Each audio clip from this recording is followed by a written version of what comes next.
It's never too late to start anything.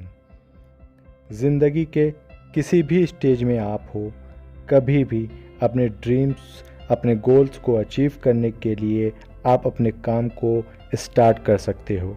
उसके लिए बस आपके अंदर हौसले और हिम्मत की ज़रूरत है। आज मैं आपको एक ऐसे इंसान की कहानी बताऊंगा जिनकी स्टोरी सुन के आपको लगेगा इनकी हिम्मत और हौसले को सैल्यूट है। जिस एज में लोग रिटायर हो जाते हैं, जिस एज में इंसान के बॉडी पार्ट्स उतने एक्टिव नहीं होते जितने कि यंग एज में होते हैं, जिस एज में इंसान को दूसरे के सपोर्ट की ज़रूरत होती है, उस एज में इस इंसान ने एक इतनी बड़ी कंपनी को स्टार्ट किया जिसकी 128 कंट्रीज़ में ब्रांचेज़ हैं, जिसका टर्नओवर अरबों में है। उस कंपनी का नाम है KFC, केंटकी फ्राइड चिकन। और उस इंसान का नाम जिसने इसे स्टार्ट किया, जिसकी स्टोरी आज मैं आपको बताने वाला हूँ, कर्नल हार्लैंड डेविड सैंडर्स, जो कि एक अमेरिकी थे। सैंडर्स का जन्म 9 सितंबर 1890 में हेनरीविले, इंडियाना में हुआ था। इनके पिता का नाम डेविड सैंडर और मां का नाम मार्गरेट सैंडर्स था। इसके अलावा सैंडर्स के एक यंगर भाई और बहन थे। भाई का नाम क्लेरेंस और बहन का नाम कैथरीन था।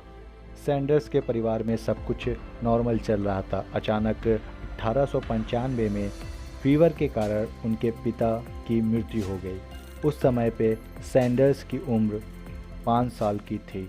पिता की मृत्यु के बाद उनके घर की आर्थिक स्थिति खराब होने लगी, जिसकी वजह से सैंडर्स की मां को बाहर जाके एक फैक्ट्री में काम करना पड़ा और सैंडर्स के ऊपर इतनी छोटी सी उम्र में अपने भाई बहन की जिम्मेदारी आ गई। उन्हीं दिनों उनकी मां ने उन्हें खाना बनाना भी सिखा दिया। सैंडर्स को चिकन बनाना बहुत पसंद था। सन 1902 में उनकी मां ने दूसरी शादी कर ली और उनका पूरा परिवार इंडियाना के ग्रीनवुड में रहने आ गया। सैंडर्स के सौतेले पिता सैंडर्स से बहुत नफरत करते थे और इन्हीं कारणों की वजह से सन 1903 में सैंडर्स ने अपना घर छोड़ दिया। इसके बाद अपना खर्च निकालने के लिए वह खेत में सहयोगी के तौर पे काम करते थे। धीरे धीरे समय बीतता गया और सैंडर्स अब 16 साल के हो गए थे और इस बीच सैंडर्स अपनी एज छुपा के अमेरिकन आर्मी में शामिल हुए, लेकिन इसके 1 साल के बाद उन्हें वहां से भी निकाल दिया गया। इसके बाद सैंडर्स ने रेलवे में नौकरी की, लेकिन वहां पे भी ये ज़्यादा टाइम रह नहीं पाए और साथी वर्कर्स के साथ झगड़े के कारण इन्हें वहां से भी निकाल दिया गया। और परेशान हताश सैंडर्स वापस अपनी मां के पास गए और अब यहाँ उन्होंने एक इंश्योरेंस कंपनी में काम करना शुरू किया, लेकिन यहाँ भी rules and regulation of company को ब्रेक करने की वजह से यहाँ से भी इन्हें निकाल दिया गया। सैंडर्स बार बार मिल रही असफलताओं से परेशान ज़रूर थे, लेकिन उन्होंने कभी भी हार नहीं मानी और सन 1920 में सैंडर्स ने नाव बनाने की कंपनी खोली, लेकिन ये कंपनी भी सही से चल नहीं पाई। तो इसकी जगह सैंडर्स ने लैंप्स बनाने का विचार बनाया, लेकिन अभी वो इसके बारे में सोच ही रहे थे कि एक दूसरी कंपनी ने काफ़ी बेहतर लैंप्स मार्केट में उतार दिए और सैंडर्स का ये प्लान भी अनसक्सेसफुल हो गया।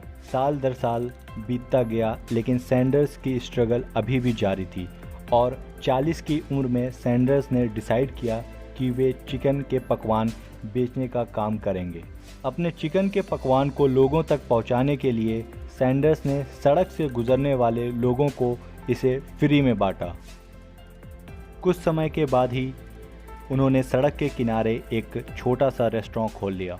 सन 1935 के दौरान जब एक बार वहाँ के गवर्नर रूबी लेफॉन उस सड़क से गुजर रहे थे, तो उन्होंने सैंडर्स के रेस्टोरेंट पे भी नाश्ता किया। यहाँ का चिकन उन्हें इतना पसंद आया कि उन्होंने इसे केंटकी कर्नल नाम दे दिया। हालांकि उस वक्त तक रेस्टोरेंट भी थोड़ा बहुत मशहूर हो चुका था, लेकिन ये ज़्यादा समय तक चल नहीं सका। एक झगड़े के कारण 4 साल बाद उन्हें इसे बंद करना पड़ा।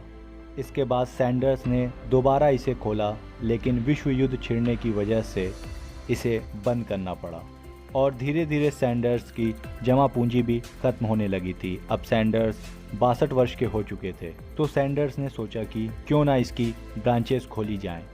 अपनी यूनिक चिकन रेसिपी को लेके सैंडर्स अलग अलग रेस्टोरेंट में जाने लगे, लेकिन एक के बाद एक रिजेक्शन मिलता गया। लेकिन सैंडर्स ने हार नहीं मानी और 1009 बार रिजेक्ट होने के बाद आखिरकार उन्हें सफलता मिली और धीरे धीरे KFC की पॉपुलैरिटी बढ़ती गई। साल 1962 के आते आते KFC की 600 ब्रांचें खुली। आज कर्नल सैंडर्स का रेस्टोरेंट KFC 128 से ज़्यादा देशों में फैला है और पूरी दुनिया में 22,000 से ज़्यादा KFC के आउटलेट्स हैं। पहला KFC फ्रेंचाइजी USA में 1952 में खोला गया था। आखिरकार अपार सफलताओं को पाने के बाद 16 दिसंबर 1980 को अमेरिका के केंटकी में 90 साल की उम्र में कर्नल सैंडर्स की मृत्यु हो गई। सोचिए दोस्तों, 60 साल की उम्र में जब लोग रिटायर हो जाते हैं, घर में आराम की ज़िंदगी गुजारना चाहते हैं, उससे ज़्यादा की उम्र में कर्नल सैंडर्स ने हार नहीं मानी और अपनी कोशिशों से दिखा दिया कि नामुमकिन कुछ भी नहीं। दोस्तों, बस एक बात याद रखिएगा, जब तक हार मानो नहीं तब तक हार नहीं होती और कभी भी कोशिश करने वालों की मेहनत बेकार नहीं होती। अगर आपको ये वीडियो पसंद आई हो तो लाइक करें और शेयर करें।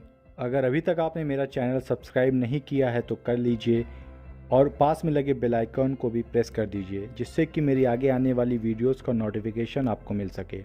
Thank you.